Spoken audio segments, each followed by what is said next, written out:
الحمدللہ نحمدہ و نصلی علی رسول الکریم بسم اللہ الرحمن الرحیم 12 رمضان مبارک کو رسول اللہ صلی اللہ علیہ وسلم مدینہ منورہ سے روانہ ہوئے۔ 313 یا 14 یا 15 آدمی آپ صلی اللہ علیہ وسلم کے ہمراہ تھے۔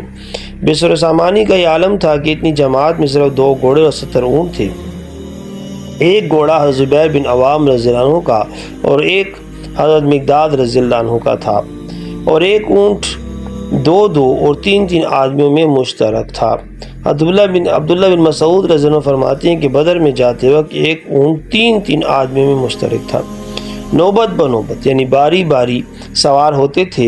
حضرت ابو لبابہ اور علی رضی اللہ عنہ رسول اللہ صلی اللہ علیہ وسلم کے شریک تھے۔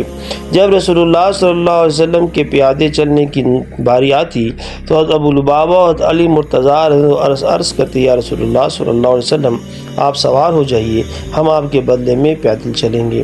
آپ صلی اللہ علیہ وسلم یہ ارشاد فرماتے تم چلنے میں مجھ سے زیادہ قوی نہیں اور میں تم سے زیادہ اللہ کے اجر سے بے نیاز نہیں۔ اللہ تعالیٰ آپ کو مجھے آزمائشوں میں نہ ڈالے۔ جزاک اللہ خیر۔